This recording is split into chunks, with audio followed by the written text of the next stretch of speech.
Hello! Today we're going to be looking at this portable air pump from EAFC. I don't know. Electronic Air Filling Contraption. Yeah, alright. I wanted this just for like my golf cart tires, random trailer tires, kids stuff, kids bikes, just to use. It's easier and quieter than I think, easier and quieter than the air compressor. And I don't have to drag the hose out if it's outside, so it seemed like something I could use. So I picked one up. Figured I'd make a video about it.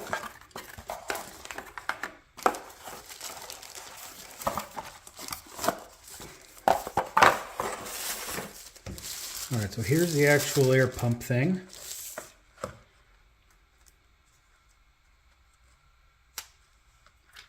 Nice screen. See what we got for power. Looks like we got a car power charger as well as a USB charger. Full battery, so I'm guessing it's a lithium battery. I'm not sure. Nice, almost velvet case to keep it in, keep the screen from scratching.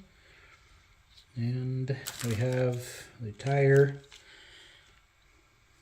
the filler end, as well as some other stuff, spare fuse for basketballs, and this you could use for like, inflatable toys and stuff, so that's kind of neat. So there's the charging port. Looks like we got some other things too. Flashlight. That's kind of handy. Don't know what that does.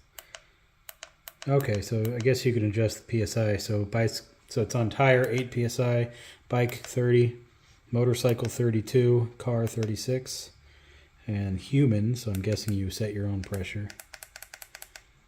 You know what? That is pretty cool.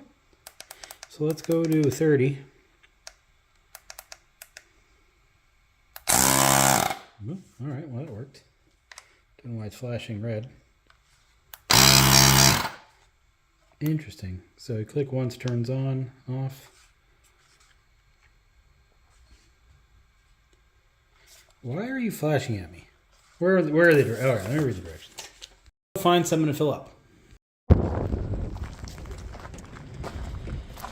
Well, that ain't good. My little Harbor Freight tire is low. So we're going to 30 PSI. Get started.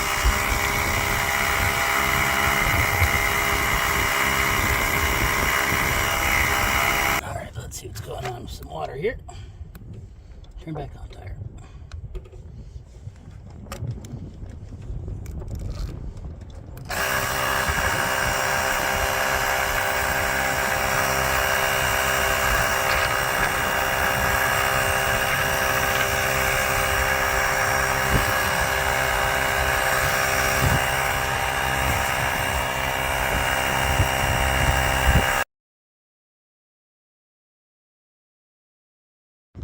Alright, well that tire ain't never gonna seal, so that was done.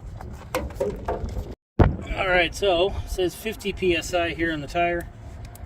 So let's see if we can go to that. It's a biased by tire in case you're curious. I don't know if I wanted it at 50. We'll do it 45. Alright.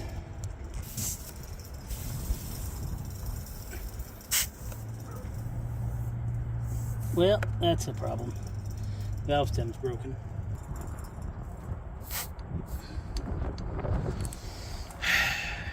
Yeah, that valve stem's done. Let's not mess with this. So this isn't a fair demonstration of this thing here either, because this valve stem is broken too. So it's apparently I gotta fix both of these. Maybe just stop buying cheap valve stems, huh? Because that's going to be flat in no time. Alright, let's see how it does on this 60-year-old split rim tire on this old case loader thing. Alright, then my golf cart. It's got a slow leak in the rear. So let's try to use this thing on something it's actually designed for. Plugged it in for the charger for a little while. That's probably a smart idea. So, golf cart tire, it says like 8, but I usually keep them at 20. I'll go a little lower. Yeah, this tire is quite flat, by the way. Yeah, that's good.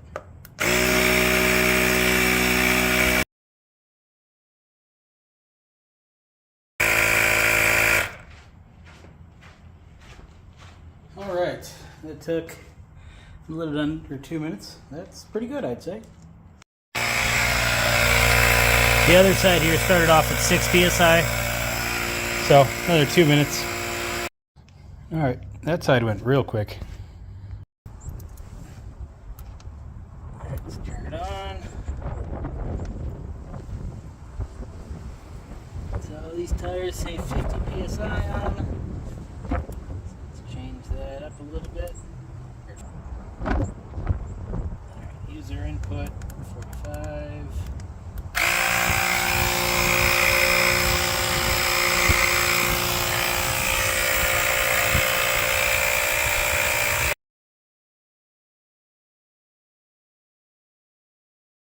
Now I'm going to try to fill up this little, I forget what it is, but one of the kids' water toys. So let's see how that goes. Go through its boot up sequence. Let's see, what do we got here? Basketball 8 psi. Sounds good to me. Sam here. All right, let's go.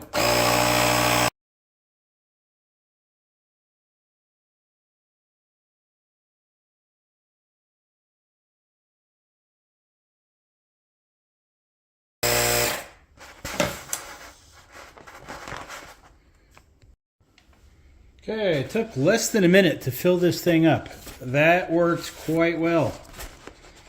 That was nice.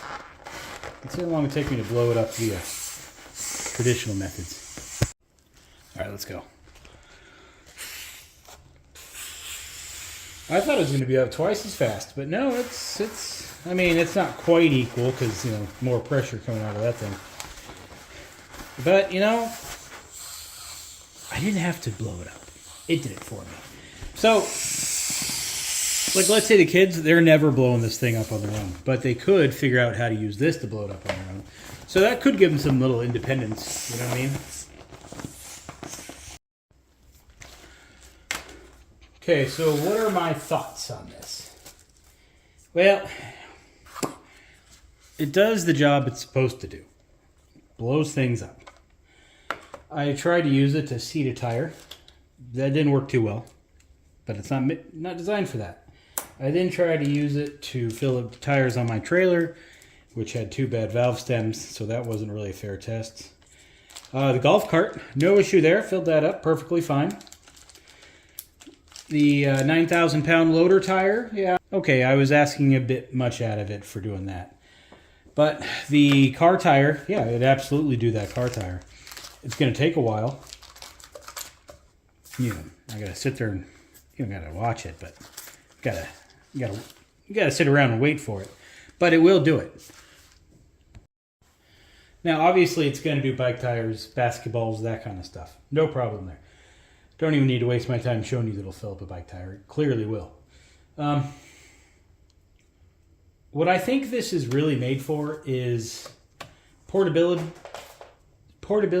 and a backup. Like, it'll never replace a 220 volt, 3 horsepower, 80 gallon air compressor. It's just no comparison. But that compressor isn't going to fit into the bike bag of this bicycle. And when out on the road, it sure isn't going to top off any of these tires. It's just not portable. Where that is, and I think that really is kind of the target demographic. Forgot to put everything back in it. Anyway, the target demographic. So if you lived in a city and had a bike for commuting, this would be great. You know, you can fit it in the junk drawer of your apartment. You can use it to fill up or change your bike tire when you need to. That kind of stuff. You know, it'll fit in the spare tire compartment of your car. So when you do get a flat and your spare tire is also flat, since you've never touched it, this thing can fill it up. It has its good uses. such as, you know, family outings with the kids and the bikes. Bring it along as a backup. And you also have this USB port on top that can be used to charge your phone or whatever. So it's definitely got that going for it. Now, if you do throw it in your car and you forget about it and it, you know, runs dead or whatever, it's also got the car adapter. So you could even charge it up on the car. So it's a good backup. Again, leaving it in the junk drawer to fill up, you know, whatever for the kids, it's better than blowing it up, and you're not gonna fill up a basketball via your mouth, but this will. So it's definitely got that going for it too. Comparing it to the old little miniature compressors that, you know, would, you know, plug into the cigarette lighter, they get really, really hot after you use them for a while to fill up the car. This doesn't. This has a little exhaust port out of the back that filters any heat coming out of the back, and you have your hand next to it and you can kind of feel some warmth, but it's not getting, don't touch it afterwards hot. It's got that going for it. The feature to set the PSI and then walk away and come back to it when it's done, that is incredibly handy, especially on that golf cart. I just, you know, turned it on, walked away, and called it a day. That was nice. So it's got its uses. But again, filling up your loader tire, not so much. Filling up your bicycle tires, your basketballs, using the backup in the car in case something happens, taking it with you on a trip, that's where this thing comes in handy. The reason I got it was because I plan on doing some traveling. I have an electric scooter coming, and I'll be taking my bicycle, heading up to the Pacific Northwest for a little while, and I don't really want to mess around with trying to find gas stations and fill it up when I need to. I think this will be handy. Also in Arizona, there's no law that the gas station has to provide you air and water like there is in California. So there's no guarantee the gas station's even going to have the air pump. And if they do, they're going to charge you, you know, $2.50 to fill up your tire, to where this eliminates that cost. And this is conveniently located in your trunk. You don't have to go hunt down a gas station. So yeah, it's not a bad product. If you need one, I would consider it. Put a link below if you're interested. Otherwise, let me know your thoughts. If this thing ever breaks on me, I'll update this video of me taking it apart, see what happened, and see what the inside build quality / materials look like. But until that happens, have a good one.